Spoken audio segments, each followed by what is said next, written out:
Hey everybody, thanks for tuning back in. This is Ian here, coming at you for a review of Tomb Raider. This is the reboot, effectively. The last entry we had in this series was quite a ways back with Angelina Jolie, but this time we have the role reprised by Alicia Vikander, very much in the spirit of the new games that we have out for from Square Enix on these. Now, a couple of notes up front. This is going to go into spoiler territory, so beware, be careful if you don't want any of that, and if you're just waiting to see the movie yourself. About the games, I myself, now, I never owned the Tomb Raider series at all on PS1, PS2, anywhere like that, but who isn't familiar with Lara Croft at this point? I have gone through a couple of the titles. I went back and played the original Tomb Raider way after its original cycle, and then also went into a couple on PS2 and the very last entry we had in the series there too. But all that aside, there is a classic itis that is all over this film from the very start, and that is video game to movie adaptations. That we knew this is, we know this is an uphill battle that so many movies have faced from the very start, whether you go into Street Fighter Legend of Chun-Li territory, or if you go into some of the more successful adaptations like Mortal Kombat. This is never an easy feat, never something easy to do, but I always try to keep an open radar and just keep an open mind about it as to what we'll see. So let's jump right into it. This is very much not only a reboot, this is an origin story of a Lara Croft that is really a newbie to a lot of things. The original introduction to the Tomb Raider movies with Angelina Jolie, we're introduced to a Lara Croft who has her signature weaponry bagged and in hand. She's got her business, she's got all her archaeology and everything else she need to be the classic Lara Croft that we were dropped into in the games. Here, not as much. In fact, right as we open the film, we're treated to a scene where Laura's training in an MMA gym and has to ultimately tap out from a chokehold from her opponent. This does show some of the grit I think she's going to need later. Translates into her survival story, but still, this is very, very much someone that's still learning the ropes. We get pulled into Laura's world a little further, and we start to see there's, I think, a lot of sadness, even a bit of resentment for her father not being in her life and being around due to a mysterious trip he had promised to return from, but never did. So she's been left wondering why all this time. Meanwhile, one of his top and trusted board of executives / trustees, I believe Miss Anna Miller, has been keeping an eye on Laura and really kind of acting the side, trying to get her to accept the fortune and everything her father left behind. The catch is, and the reason why I think Laura's so hesitant to sign these papers, is she has to acknowledge her father's dead. That's just not something she's not ready to do yet. So she doesn't. And in fact, she doesn't do so for 7 years. She leads a life of a courier, really doing like food deliveries for small restaurants, just small jobs around town, and just whatever she can do and really get her hands on. Things take a bit of a change when this is actually a pretty well laid out scene when she gets into a bike race for about 600 pounds. That's roughly close to $1,200 through the London streets, and she is effectively the target. She's the goal to be caught. Those who organize the run don't think it can be done, but of course she jumps in head first, and where things go from there is eventually she's led down the path to start to pursue just how her father's business functioned. More importantly, where did he go? What did he do? And how everything came into that. Ultimately, Vikander, I think the trick is she's really into her role here, which I like. But I think she's got just little to navigate through and work with. I mean, it's an award-winning actress, as well as I think a lot of the other cast that they chose for this here. But the waters that she, I think, has to go through and the way she navigates, I think she does everything she can with that and with what she's given. The first parts of the movie is really her trying to connect these pieces, connect these dots, to the point where when she does figure out a short series of puzzles and figure out exactly where she's meant to go, what she needs to do, she is effectively given a roadmap and finds her purpose there for pursuing her father, and she goes for it, and she does. Ends up running into a ship captain in Hong Kong. This is based on her last closest lead to the path her father followed. Turns out this man's father is the same guy who led her dad on a ship to this island, and they end up going together and heading off. Now, the key premise is, and this is introduced twice for some reason, regarding a queen named Himiko, who's framed in this film as the first queen of Japan, who had some sort of pestilent death touch to anyone she was near. Legends and myths wrote that she was sealed away in a tomb so that her witchcraft could not spread any further and endanger the rest of the world. Turns out Laura's dad has been working years to make sure that this tomb stays sealed after finding out that an organization called Trinity, yes, you're going to hear Trinity a lot in this movie, is after this tomb to try to unlock its power, to find out its secrets, and of course harness this weapon, likely for some pretty bad world domination stuff. So, with that in mind, Laura ends up shipwrecked after reaching Yamatai Island, based off of a series of clues from her father, and soon encounters a group of mercenaries, which is led by a man named Matthias Vogel. This is played by Walton Goggins, another very, very solid actor, who, oddly enough, ends up complaining that he hasn't had anybody to speak with for about 7 years or so. But he's got an entire band of mercenaries around him, some of which are English speakers, so I didn't really understand that. But the more important point is he reveals that he was the murderer of Laura's father. Now, I think this is a pretty important point in the film, and I would have thought, like most typical villainry, that you'd hear, well, how did he kill him, or exactly when or where, but we don't get anything. Simply that he just informs Laura that he's dead. So from this point on, and I really don't know if this was intentional or not, but this really feels like a game. That is a series of cutscenes from here out. In fact, it's action sequence, exposition, action sequence, exposition combo that we see playing out to the point where Laura ends up running into her father after being chased and tracked down a pretty perilous path.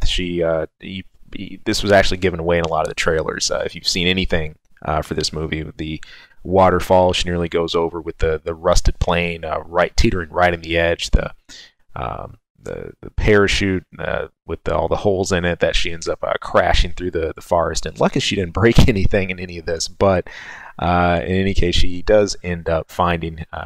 It turns out that he's been alive this whole time, and interestingly enough, he does not make a single mention of Matthias Vogel or the big moment where he was murdered or supposedly murdered, or what was his survival story, just that he's been there. So he helps, well, patch Laura up, but doesn't have the motivation to press on at first until Laura kind of stirs him into doing so. So we're led, of course, naturally, you wouldn't have a movie if we didn't go further with that, to the tomb of Himiko herself. Now, looking at this a little bit, this is actually something that did play out in the new games to be rebooted, and this was very much a piece that played into the supernatural, and in my opinion at least would have lent more towards the sort of legend mythic vibe that we get at the start of this. But the key divide here being that Himiko in the newer games actually did have supernatural like powers, like witchcraft and whatnot, as opposed to here in this film where there's a very much more rooted biological reason for the legends and the myths that start this whole thing in the first place, that they find out as they get deeper into the tomb. After persuading Laura to actually help with opening the tomb to solve the puzzles, and then of course navigate through the corridors, through all the different traps themselves, we finally come to the resting place of Himiko herself, and she's actually a lot less sinister than she's painted out to be. At first, it turns out that instead of some sort of sorceress being, that the pestilence, the disease spreading that she wields, something biological instead. And this is definitely a different twist here, I think, in context. Personally, I was fine with a really, really, really long-lasting disease, superbug. But oddly enough, it ends up turning anyone it infects into zombies. Now, apparently, you can get this just through touch alone. So the first couple of soldiers that are ordered to take this body for Matthias' crew, they are both infected. One of them ends up infecting Laura's father, who recognizes that he won't be able to leave and decides to, heroically so, sacrificing himself to take out the tomb and ultimately to really make this the last resting place for Himiko. Laura ultimately ends up finally taking up the offer to complete signing the papers to transfer her father's estate and fortune over to her name, which she sort of abruptly just walks out on right near the start of the film, and takes the little money that she does have to put to bet all the chips on taking this voyage to find this island, to find her father and what he's been involved in the first place. So soon after, though, she starts to realize that her longtime caretaker, who's also one of her father's trusted execs, Anna Miller, really was with Trinity the entire time. In fact, there's like a file on her. So some oddities with that. Laura's father paints things out that he wasn't interested in boardrooms and meetings and everything like that. But this, for the very organization he's fighting, that seems like a pretty huge oversight. So looking at this as a whole, in totality, we got some Indiana Jones, we got some Bourne Identity elements here, but at the end of the day, I don't think it's anything we really haven't seen before in action films. So the thing that I was looking for as I kicked this off and at the start of this, and again, that question was, does this do anything for gaming to movie adaptation translations? I don't think it does. I think that we've covered very similar ground here to what we've done in the past, and ironically, I actually think this is a little better than the Jolie films that we had in the past. But still, I think there's quite a ways to go here. A couple other things here too is that the fishing for sequels. There's a very clear setup. This is trying to have a follow-up, potentially even a trilogy to it. Maybe even more time to explain itself, or some of the other oddities. Like, I still want to know the issue between Matthias and Laura's father, Richard. Why did Matthias think he was dead? What was the whole murder in the first place? What was that even supposed to be? And being that Matthias being surprised to see him, that there's just a lot that doesn't add up with that in and of itself. So just looking at that and looking at how the whole thing plays out, you've got a very well casted piece here that said cast, I think, doesn't have as much room to maneuver and work with. And that's the biggest part of that. What's odd is it seems that a lot of that casting is front loaded from the characterization that we see up front in the movie as opposed to later. Again, a lot of these mercenaries and others that we run into, Laura's enemies and the villains, a lot of them are largely faceless. I think even some of the big moments where Laura supposedly takes her first life, when she kills the mercenary who's been tracking her at night, there's very little connection, because largely this is someone that we really just don't have anything on, and really I think that's all the scenes on the island itself lose some of that potency, because we don't really build that connection with any of the other characters besides the main. You can argue that doesn't have to happen, in an action film at all, or some of the others, but for how many times we have Trinity flash in front of us, I think we have a little bit more in that, or a little bit more backbone built behind it. So how many tombs out of 10 do I give this one? Like I said, you see some other elements of action films here, but this really doesn't expound on any of those in a meaningful way. I'm going to give this one a 4 out of 10. Alicia Vikander really went all out. I had no problems with her as Lara Croft at all. I think she really put her all into the role. But just I think the world here that we have and things to work with, and then just even some of the other oddities too, like the few quick shots we get of Hong Kong as this sort of rundown dump with how much of a metropolitan that actually is, was kind of odd too. So I mean, there's a lot of bones here. I think they need to be picked up. Hopefully, we see that in the next film, sequel, triple, trinity, whatever this is going to be. We'll find out, but I can about guarantee there's likely going to be more of this. So, needless to say, I'm coming away from this one with a heap of doubts. The soundtrack does about everything you'd expect for an action movie. Doesn't get in the way, doesn't hamper it or slow it down, but it still doesn't cover the mediocrity we have in a lot of other areas. With that, thank you so much for tuning in. Appreciate it. And of course, you can tune back into our channel for much more content. That's movie reviews as well as gaming news, and also more upcoming on some of the running series like Voltron and some of the others.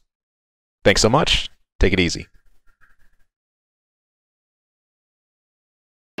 Hey people, thank you for tuning into this episode and taking a listen. If you like our content, if you like what you're listening to, if there's anything we go over, hey, please, we would not only love to hear more from you, but if great, you could throw some support. You can subscribe right below. Also, you can toss us a line anytime. That's ksongmedia@gmail.com. Of course, you can tune in for our channel anytime for movie reviews, game reviews, a lot of random wacky stuff. Who knows what you'll hear. And of course, our episode each week where we're bringing the nerdiest things we can find, pick up, and maybe not find. Maybe the stuff that just drops in our laps. But anyway, hey, thank you so much for tuning in. Thank you for listening. We hope to hear from you again later. Take care.